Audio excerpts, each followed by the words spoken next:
அப்போது ஒரு ஜாதகத்தில் சூரியன் என்ற நட்சத்திரம் எதுவோ அதுதான் உங்களுடைய கர்ம நட்சத்திரம். இப்போ நம்ம பிறக்காதுக்கு முன்னாடி அப்பா கிட்டத்தட்ட அந்த கர்ம டெபாசிட் ஆகிருக்கும். அதை ட்ரான்ஸ்ஃபர் எப்படி பண்ணுறாரு? அவருக்கு ஒரு கல்யாணம் வச்சு அவர் குடும்ப வாழ்க்கையில் வாழ்ந்து நம்மளோட உயிர் கருவை கொண்டு போய் ஊராம் பொண்ணை கல்யாணம் பண்ணி பொண்டாட்டின்னு எடுத்துக்கொண்டு அந்த பொண்டாட்டிங்கிற உரிமையாகி இவருடைய உயிர் கரு உருவாகி வாரிசுகள் வெளியில் வருது. அதானங்க ஐயா? அப்போது அந்த சூரியன் என்ற நட்சத்திரம் தான் இந்த உலகத்தில் ஒரு பிரம்மாண்டமான நட்சத்திரம்.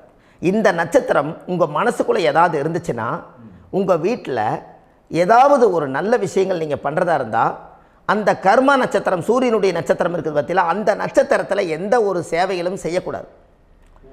அதுதான் கர்மா. அதை போய் நீங்கள் ஆக்டிவேட் பண்ணி விட்டீங்கன்னா அது முன்னோர்களை நீங்கள் தொந்தரவு பண்ண மாதிரி. அந்த கர்ம நட்சத்திரம் தான் உங்கள் வாழ்க்கையில் அது புதஞ்சிருக்கிறதா. இப்போ குழந்தை பிறந்தாலோ சீர் சீமந்தங்கள் நீங்கள் செய்கிறதாலோ கல்யாணம் முக்கிறதுனாலோ உங்கள் ஜென்ம நட்சத்திரத்தன்னைக்கு கல்யாணம் பண்ண வேணும்னு சொல்லிக்கிறாங்கல்லங்க. உங்களுக்கு ஜென்ம நட்சத்திரத்துக்கு முன்னாடி உங்களை உருவாக்குன நட்சத்திரம் தான் ஜென்ம நட்சத்திரம். அப்போ சூரியன் என்ற நட்சத்திரம் அப்பாவுடைய ஜென்ம நட்சத்திரமாக அந்த ஊழ்வினை கர்மம் செயல்படுது. அப்போ அந்த முடக்கு யார் வழியில் வந்தது? முன்னோர்கள் வழியில் வந்தது. முன்னோர்கள் கட்டி வச்சது யாரைய? குலதெய்வத்தை.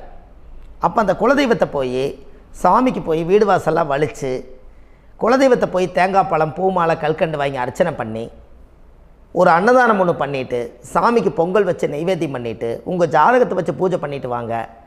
அதுக்கப்புறம் தான் உங்கள் கர்மாவை கண்டுபிடிக்கிறதுக்கு வழியே பிறக்கும். குலதெய்வத்தை வணங்காமல் கோவிந்தா கோவிந்தா என்று பல தெய்வத்தை வணங்கினாலும் பலனொன்றும் இல்லைன்னு அந்த காலத்தில் முன்னோர்கள் சொல்லி வச்சுக்கிறாங்களா இல்லைங்களா?